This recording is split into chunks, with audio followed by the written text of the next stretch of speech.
A mom walks into the ER for the third time in a month. Her son has rashes, meltdowns, night terrors, no answers anywhere. Doctors offer allergy meds, maybe suggest parenting classes, but no one asks or thinks to ask, has anything changed in your home environment? No one checks for mold. That's the kind of blind spot we're talking about in today's episode. Hi, friends. Welcome to the Health Starts at Home podcast. Thank you for being here. I'm your host, Holly Jean Mullen, functional nutritional therapy practitioner turned realtor / healthy home specialist. And if you're here, you've probably heard about mold before. Maybe you've seen it growing on the shower wall or on an old forgotten loaf of bread in the pantry. Maybe you've been told mold is everywhere, so it's not really a big deal. Or you've heard black mold and figured that was the only dangerous thing in extreme cases.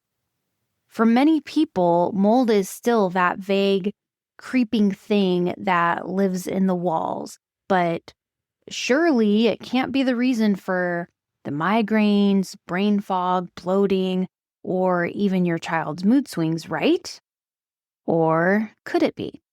Let's talk about it. That is what today's episode is about. And it's inspired by a recent article that Time magazine just published. They did a piece on mold, and it did hit a few surface level basics, which I will touch on. It did completely gloss over the deeper, more disruptive reality of how mold actually impacts the body. No real mention of detox capacity, lymphatic drainage, colonization, biofilms, or the neurological and immune dysregulation that mold toxicity can cause. That is the problem. Now, I understand an article can only be so long, it can only go so deep. But articles like this from trusted, prominent sources, these are the things that keep people gaslit. It stalls industry innovation, and it allows outdated practices to keep lingering. They are what perpetuate the idea that mold is only a problem if you're visibly allergic or if your walls are black and fuzzy.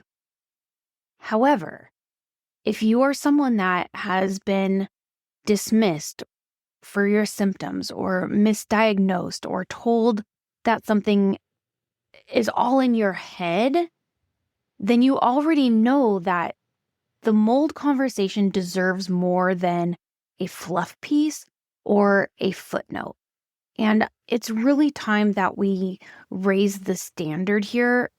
In fact, it's past time. It is by far past time that we raise the standard here.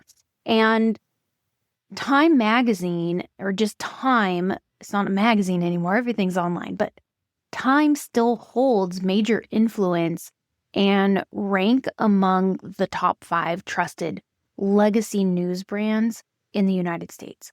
So when they publish or put out a watered down overview of a topic as serious as mold, it does matter because it shapes public perception and it fuels medical gaslighting. It makes it harder for people suffering from real measurable environmental illness to be taken seriously. And that's why I speak about it. That's why I do what I do in real estate when I practice it holistically with a wellness lens, just as I did in my health practice. Certainly not because it's easier, but it's because it's the right thing to do and it's what's needed. People deserve more than vague dismissals and recycled talking points when it comes to their health, their home environments, because the two can't be separated.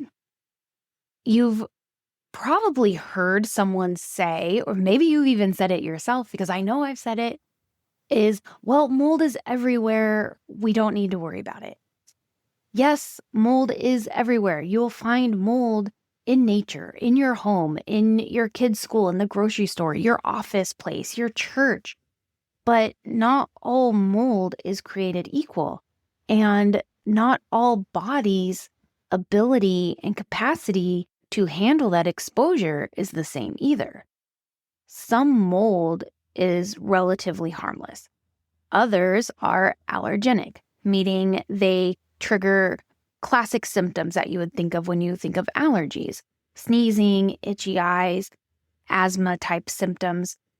And then there are toxigenic molds, and these are the ones that produce mycotoxins. Perhaps you've heard this word before. Mycotoxins are microscopic poisons that are released by certain types of mold as part of their metabolic process, because mold is a live, living thing. It has its own metabolic process. So when you inhale, swallow, absorb these toxins through your skin, they can build up in your body and disrupt multiple symptoms. This is what's called mycotoxosis or mold toxicity. There is an important distinction here. Mold toxicity is not a mold allergy. It's not just itchy eyes or the occasional sneeze. Mold toxicity goes deeper into cellular disruption. It has immune dysfunction components to it. It involves mitochondrial breakdown. There is long-term inflammation that we are seeing with mold toxicity. It is a slow poisoning of the body, and it can be incredibly hard to pin down what exactly is going on without having the right education or proper testing. And one of the reasons for that is because mold toxicity can have some of the same symptoms as a lot of other things too. So there's some overlap there. But one of the biggest questions is, why do some people get sick and others don't?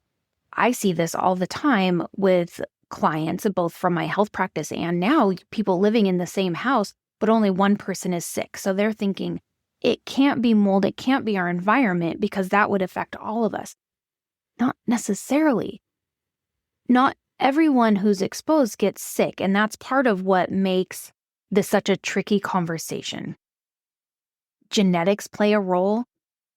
Variants in detox pathways play a role as well. Things like NTHFR, HLA-DR, GST. These are genes that can impair your body's ability to recognize and eliminate toxins and mycotoxins in that.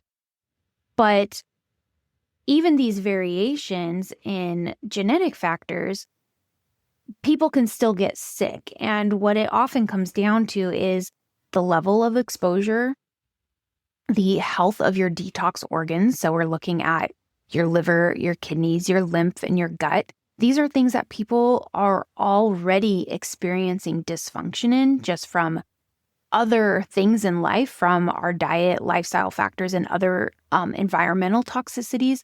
So these detox organs and these detox pathways are already compromised in a lot of the population. And so then we're adding in this mold layer too. And so that plays a role here. And also looking at whether or not your environments give you any time to recover. If you are in a constant exposure and you don't have any time away, you don't have any time to give your body time to recover from the exposure, that is going to play a role in why some people get sick and some don't. Now, that is a very simplified answer. We could easily spend hours just unpacking the biochemistry and the genetic pathways and the bio-individual variability when it comes to why someone gets sick and why someone doesn't. But for now, and just for this episode's purpose, just know that your body's ability to handle mold is about capacity and not just sensitivity. And if you think about that analogy of the bucket and how full is your health bucket, I've talked about this on the show before. It's that. It's your bucket. It's about capacity and not necessarily about the particular exposure or about your particular sensitivity. It's about the overall picture of what's going on in your body, in your environment, and your body's toxic load, your bucket, your ability to handle it all. We can kind of think of it like a rainstorm too, where, okay, one drop isn't a problem, but if we have a leaky roof and it's raining for weeks, now we've got some damage building up. Same sort of visual analogy. What mold toxicity actually looks like, it varies from person to person. And the short answer is it can look like just about anything. That's part of what makes it so tricky. The long answer is that it often masquerades as other chronic illnesses. Mold doesn't just show up and wave a flag and be like, hey, yo, I'm mold, I'm here. This is why you're having all these symptoms and all these issues. I wish it were that simple, but a lot of times it just shows up as something vague, maybe just a little bit annoying or frustrating as a symptom that doesn't go away. It could also just be things that we consider so common or so common that it's normal. We're looking at headaches and migraines, but particularly ones that don't respond to treatment, brain fog, memory issues, difficulty concentrating, vision changes, head pressure, light sensitivity. These are things that could also be connected to adrenals or hormones. And so that's why it gets tricky here. Gut issues, bloating, constipation. I mean, who doesn't have that, right? That's probably 99% of every client I ever saw. Fatigue, body pain, strange nerve sensations. That's a big one. One common thing that I'd see a lot of time with mold toxicity is static shock. Like kind of one of those funny things, but that was a big clue. Anxiety, depression, rage, panic attacks, hormone issues, irregular periods, estrogen dominance. I've already mentioned adrenal fatigue, but that is one where, yes, you could have adrenal fatigue or those adrenal symptoms, but is it the adrenals or is it toxicity? Skin rashes, hives, eczema, that was my telltale sign growing up that I didn't realize until later. New or worsening food sensitivities, that could be a sign of mold. In children, mold toxicity can look even more extreme. And if you go back to how we're getting exposure through our skin when we're touching things, children interact with their environments differently than we do as adults. So one, their toxic load is higher because they're smaller. Two, they can be taking in more because of just the way they interact with their environments. So in children, mold toxicity can look pretty extreme. We're looking at sensory processing issues, sudden anxiety, OCD, bedwetting, tics, rage, behavioral regression. One of the most misunderstood presentation of mold exposure is PANS or PANDAS, which is an autoimmune brain inflammation that can be triggered by environmental exposures like mold or other infections, viruses, and illnesses, sometimes a combination of those things. This was what we saw in my son. I lived it, the uncontrollable outbursts, sudden personality shifts, terrifying moments where I legit thought he was demon possessed.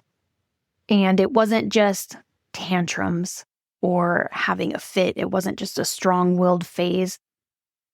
Something was hijacking his brain and his body, and no one was asking the right questions. We had no idea. I had no idea. I did not know then what I know now. It wasn't until we moved, his body is healed, and like are so far past that now. And then I learned and I was able to look back and put the pieces together where the light bulb went off for me. But the point is that these symptoms are not necessarily random.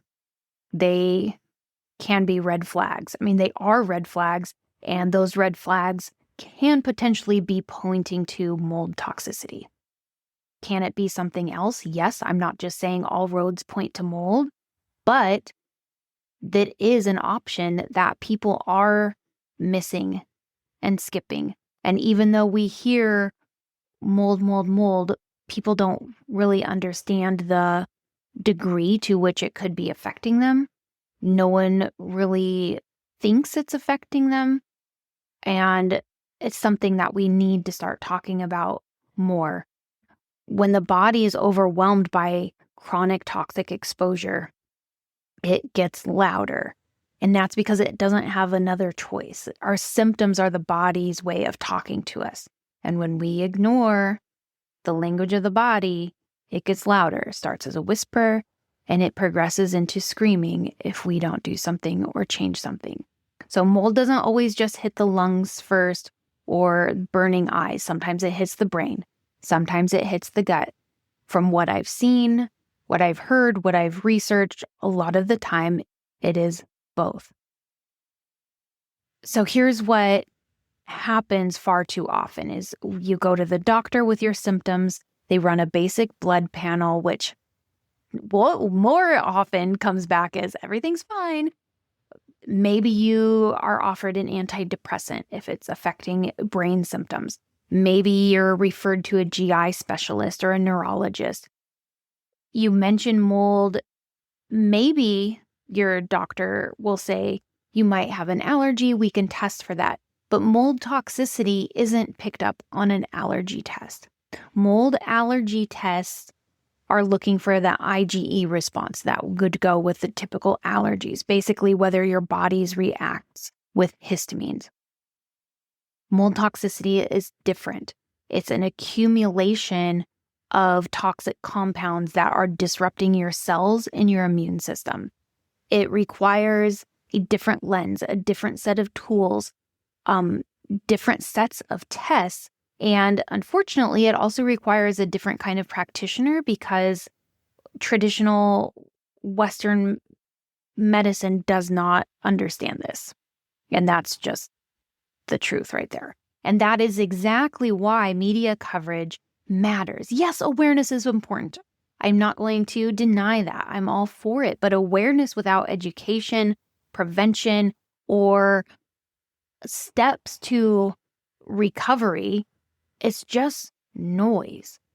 It's the same problem I have with Pink October. And if you guys know me, you know October is my personal rage month. The ribbons, the pink drives me insane.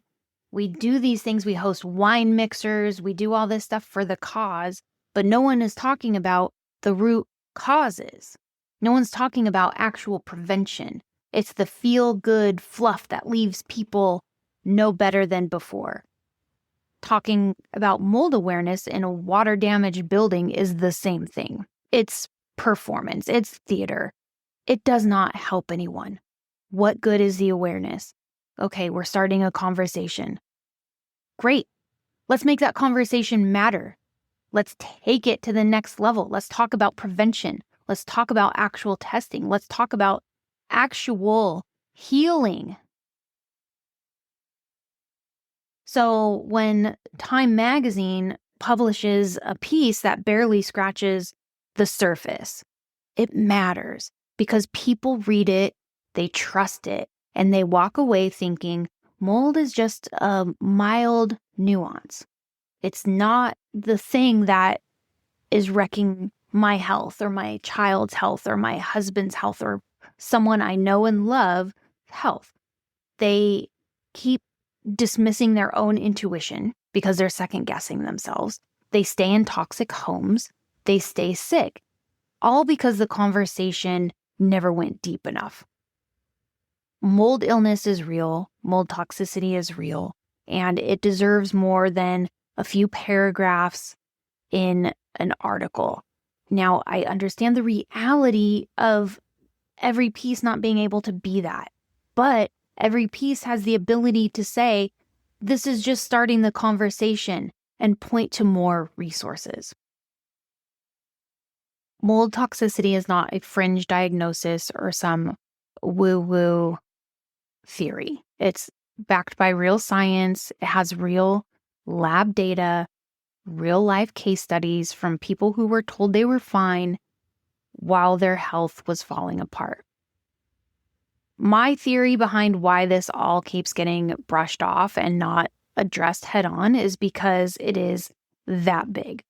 Mold isn't just a nuisance. It is at the root of so much chronic illness, especially when it is combined with other environmental stressors.